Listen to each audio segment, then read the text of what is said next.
Hello guys, welcome to Math Explained. This is officially my first video, and for a start, I wanted to explain what this channel is about.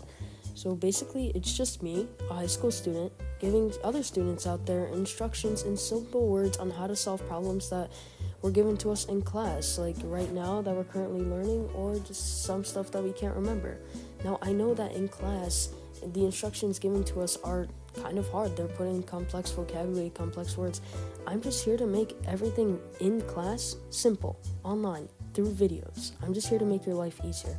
Alright, so without further ado, let's get into it. Today's topic is quadratic functions and different forms to solve them. Okay, so the first way in which we can solve a quadratic function is through factoring when a equals 1. If this doesn't make sense right now, it will later. Okay, let's take this equation for example. We have x squared plus 9x equals negative 20. Okay, the first step in a quadratic function is usually to set the equation to 0, and that's exactly what we'll do here. We add the 20, and we add the 20 on the other side. So we're left with x squared plus 9x plus 20 equals 0. Okay, now if you didn't know what I was talking about earlier with the a, b, and c, you will now, because this number is a, this number is b, and this number is c. Sorry, that yellow might be hard to see here. A, B, C. Okay, so it's just like numerical order. It's from left to right, A, B, C. Now, what we're going to do next is to try to find two numbers that multiply to C but add to B.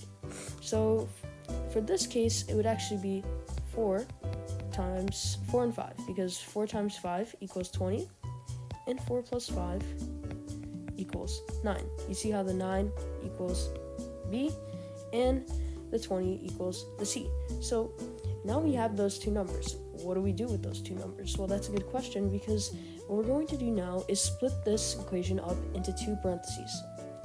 The first one will include x. The reason why we put x is because of the x squared right here. If we have two parentheses, we know the first number in each of the parentheses is going to be the x, because at the end, once you multiply, you will get x squared. So that's, if your a is 1, like 1, how there's nothing, not a number greater than 1 before the x, that's exactly what we're talking about here. So the first number in each of your parentheses is x. Okay, and now we have those two numbers, so we just plug them into both parentheses. We have x plus 4, one parentheses, x plus 5. Okay, now our next step, we're almost there. Our next step is to set both those parentheses equal to 0. What I mean by this is that you're taking each parentheses by itself and you're just setting it equal to 0. So you'll be able to solve for each x. Sometimes in quadratic functions you do have two values of x that you'll solve for. So let's just go over here. So we have the x plus 4 equals 0. Subtract 4, subtract 4. One of your x values is going to be, x equals negative 4. Now your other one, here, let me find space, right here. Your x plus 5 equals 0. Subtract 5, x is equal to negative 5. So you see how we got two values? We got x equals negative 5 and x equals negative 4. Now this can happen in quadratic functions because, like I said earlier, if you plug those numbers back into the equation, the values that you plug in here and this x here, you will get negative 20. So which means both values are technically correct to make the equation true. So in this case, our answers be x equals negative 5, x equals negative 4. Okay, when you have a quadratic function where the a is greater than 1, the steps you have to take to solve that equation are a little different than the ones you have to take to solve a quadratic function where a equals 1. They are a little more complex, but it's kind of simple when you do the steps correctly. So here we go. I'll throw us out an example problem. It's going to be 3x squared plus 11x is equal to 4. Okay, so like I said before, the first step to any quadratic function is to set the equation to 0. We'll be doing that by subtracting 4 and subtracting 4 on this side. We'll be left with 3x squared plus 11x minus 4 equals 0. Okay, now this is where the quadratic function that has an a with a value greater than 1 really differentiates itself with the other quadratic function where a equals 1. It's an additional step, and this is a step right here. The step is you multiply a times c. This number, a, and this number, c. And that would actually lead us to do 3 times negative 4 is equal to negative 12. Now the rule is for this equation is that we have to find two numbers that multiply to this negative 12, this product of a times c, and while adding to b at the same time. Now, in reality, this does take a little time to figure it out, but just for the sake of time in this video, I'll tell you the two numbers. They're going to be 12 and negative 1. You see how when 12 multiplies with negative 1, it leads you to get negative 12. When you add 12 with negative 1, you get 11, which is our b. So those would be the two numbers. Now, what do we do with these two numbers? First, we're going to split the equation into two parts, but before we can do that, we have to break up the 11. So we'll start by doing this, which we still keep 3x squared, except now we just sub in the 11 with the two numbers we got here, 12 and negative 1. Remember, keep your variables. You can never forget about these. So you get the 12x, and then you get the minus 1x, or minus x, but I'll just write 1, negative 1, so it's easier to understand. And then you're left with a negative 4 equals 0. Okay, so like I said before, I'm pretty sure I said that, we are going to split this into two parts. This part, the first part, and this part, the second part. Now, what do we do with these two parts? Well, I was thinking the exact same thing in class, and this is exactly what you do. We're going to go back to the black color here. And so we factor both pieces of the equation separately. Now, how do we do that? We find the greatest number in the pieces, the greatest common factor, actually it's called, in both the numbers and the variables. So in this case, it would be the 3 and the 12, and then the two x's. So the greatest common factor of 3 and 12 is 3 itself, because 3 multiplies to 3, but it also can multiply to 12. 3 times 4 equals 12. So on the outside of our parentheses, we would first have the number 3. Now we look at the x's. In this piece, we have x, and we have x squared. Now the greatest common factor in this would be x itself. It couldn't be x squared because this piece only has x, this one right here. So if we put x squared, that would actually be improper value because, like I said, this doesn't have an x squared. It would be too much x's on the right side. So inside, we're at the x here because we factored that out. And now inside, we just write the numbers that would create the values up here. This one and this one. So that would be x and 4, because 3x times x creates 3x squared, and 3x times 4 creates 12x. Now we move on to the second piece. Our first one is done. We have to find the greatest common factor in the numbers, and then the variables. Well, this one doesn't have a variable, so it's a little different. So the greatest common factor of the numbers would actually be negative 1, because negative 1 can multiply to itself, and it can multiply to negative 4. So that would be our number. But now we're left with the x's. We see that the negative 4 does not have a variable by it. It's not being multiplied by a variable. That means that we cannot factor out a variable because that would be improper values. So we just move on to the parentheses. Like I said before, like here in this piece, we just put in the values that would make this piece right here, the negative 1x minus 4. That would be x, and it would be 4. Because negative 1 times x creates the negative 1x, and negative 1 plus 4 creates the negative 1. Negative 1 times 4 creates the negative 4. Sorry about that. Okay, just for the sake of space, I'm going to clear the layer. And before, we had 3x, x plus 4, and then we had negative 1, x plus 4. Okay, now what do? We have these two parentheses, but if you've noticed something, prior to me solving it, or just writing these equations down, you see that we have two of the same parentheses. We have x plus 4 and x plus 4. If you have two of the same parentheses, that's a good thing. You know that you're doing the equation correctly. It's a sign. Now all you do is you combine those two parentheses. We have the x plus 4, and we have the other x plus 4. So why would we keep that as two parentheses? We just make that one parenthesis. We have the x plus 4. Now what do we do with these little buddies outside? We have the 3x and the negative 1. We make them into an additional parentheses. we take the 3x, and then we just take the negative 1. 3x minus 1, or 3x plus negative 1. Now, what we do, it's the same thing as what you do with a quadratic function when a equals 1. We take, we can use your color, we set it equal to 0, and now we just solve for each piece, or each parentheses, when it's equal to 0. So we have the x plus 4 equals 0, subtract the 4, subtract the 4, x equals negative 4. Now for our second parentheses, 3x minus 1 equals 0. You add the 1 to isolate the variable, you're left with 3x equals 1. You divide by 3 for inverse operations, and you're left with x equals 1/3. So we have, again, two values of x, except one here is a fraction, so the problem was a little harder. But yeah, these are our answers to the quadratic function when a is greater than 1. I hope that helps. I know this is a little complex, but you can try more practice problems, and it does get easier over time.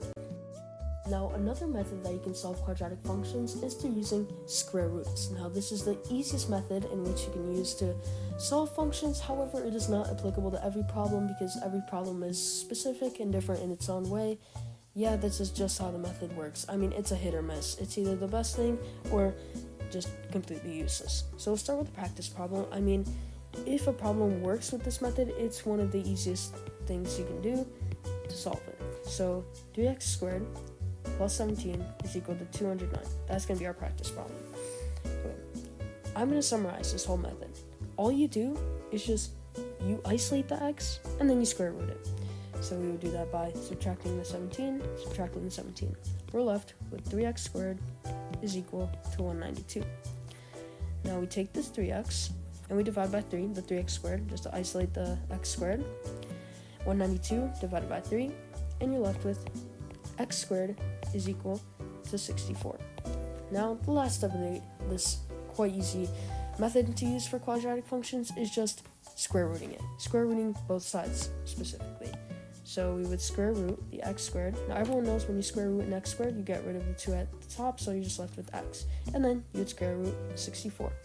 So that leads us to get x is equal to plus or minus a. Now, you may be thinking, what is this plus or minus? Where did that come from?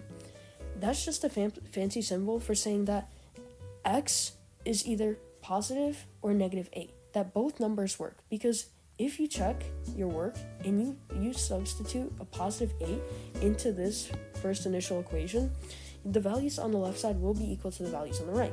So will be if you substitute a negative 8. If you substitute a negative 8, the values on your left side will still be the same as the values on your right. It doesn't change. It's just how math works, because when you square that x here in the beginning, whether it's negative 8 or positive 8, 8 squared is equal to 64. Negative 8 squared is still 64. So it doesn't matter if it's a negative or positive. All I'm trying to say is that this fancy symbol right here just means that both positive and negative 8 work, and therefore that's our answer.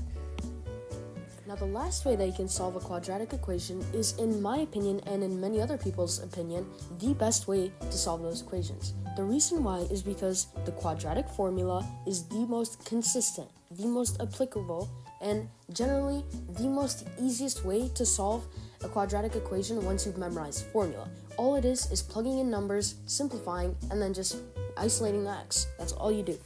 So I'll start by telling you the formula. This is going to sound really confusing at first, but as we go further, you will realize that it's not as bad as it looks right now. The quadratic formula is x is equal to negative b plus or minus square root of b squared minus 4 a multiplied by c all over 2a. Now, this just looks like a bunch of gibberish. I mean, I can't explain it otherwise.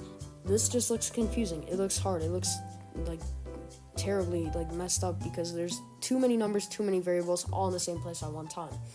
Now, if you look further though, you see that all the variables in the formula are a, b, and c. Now, all this means is that from the problems that we learned previously, we're taking the variables a, b, and c, and we're just plugging them in. Now, a, b, and c are those first three numbers in the quadratic equation that are in numerical order. It's just A, B, and C. Now, that may not make sense right now, but I'll draw it out for you. For example, let's take the problem 2x squared plus 6x plus 3 equals 0. Now, I already set the equation to 0 for you. We'll start by first identifying the A, B, and C. Like I said, in numerical order. This is A, from left to right, B, and C. Now that we've got that covered, all we simply do is we take this 2, this 2, this 6, this 3, and we just start plugging them into the equation in the spots that they're supposed to be. So we start at x is equal to negative b. Now, our negative goes there, and what would our b be? Our b here would be 6, as shown here. Now, we had our plus minus, we square root. Now we have b squared. Our b is 6, we square it. Minus 4, a, which is 2, multiplied by c, which is 3. Sorry, going out of frame there for a little. Sorry about that. All over 2a, and our a is 2 again. So this is all the numbers plugged into the formula. All we're doing from here is just simplifying. So we go from x is equal to negative 6 plus or minus square root of 6 squared is 36 minus 4 times 2 times 3, which is negative 8 times 3, which is negative 24, all over 2 times 2, 4. Let's move the equation over here.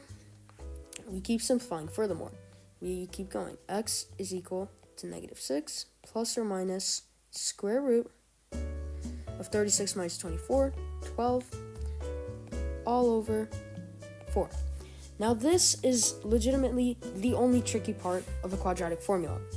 We see that in some problems, the square root cannot always be perfectly square rooted into a rational number. Otherwise, it come out as irrational and the problem is physically impossible. Now, the only thing is, here we cannot really solve the problem because we would come out with an irrational number when square rooting that 12. What we can do is simplify the x to the fullest extent. That's all we can do, really, here. So let's clear this layer, and I'll rewrite the equation. X equals negative 6 plus or minus square root of 12 all over 4. So the way that we simplify this 12, that's our only problem, right? The way that we simplify that is by finding one number that cannot be square rooted and one number that can be square rooted and multiply them to get 12. So what two numbers multiply to 12 where one is square rooted, well, one can be square rooted and the other cannot be square rooted? In this case, it would be 3 and 4. Square root of 3 and the square root of 4. 4 times 3, they multiply to 12, so we know that would be good. What we do now is we take the number that can be square rooted, the 4, and we take it out of the square root. We take it out of that piece, I would say. So we're left with the x is equal to negative 6 plus or minus square root of 4, which is 2, and we're left with the square root of 3. Hopefully that makes sense. You're taking the square root of this number that can be square rooted, 2, and you're putting it outside of this square root, which cannot be square rooted. I'm just saying square root a bunch of times now, I just realized. Okay, now we're left with the 4. Okay, so we cannot square root that 3. It is physically impossible. We cannot fully solve this problem. What we can do is fully simplify it, like I said before. So now all we're doing is we're taking these values outside of the square root, and we're finding the greatest common factor, and then we're dividing by it. All of these outside numbers of the square root, we're dividing by that greatest common factor. So let's move the equation here. X is equal to, let's see what our greatest common factor would be, negative 6, 4, and 2. The greatest common factor in this case would be 2 itself, because it multiplies to 4 and negative 6 and 2. So we would have x is equal to negative 3, because we divide negative 6 by 2, plus or minus 1, because 2 divided by 2 is 1, square root 3, we leave that alone, all over 2, because 4 divided by 2 is 2. And that's our answer, ladies and gentlemen. This is exactly why I love quadratic formula. If we tried that with any other method, it would be insanely hard to do all of this, especially if you realize that we cannot get a complete solution. We can only get a simplified solution with complex square roots that would end up as being irrational. So we have to leave them there. And this would be our answer. Hopefully that is not too confusing. Thank you guys so much for watching this video. I really appreciate your cooperation with working with me. This is my first video. I know there's been stuttering, my handwriting isn't the best. I was just trying to explain it to you guys in the best way that I can, as simply as possible. All I ask is that if you guys have any feedback or comments on the video, or if you want me to make a specific math video on the topic that you guys are struggling with, I can do that too. All I ask is that you guys like and subscribe if you enjoyed this video, so I can make this channel more accessible to people in need of math help, and that it motivates me to keep making these videos on YouTube and keep posting them. Thank you guys so much. Have a good one.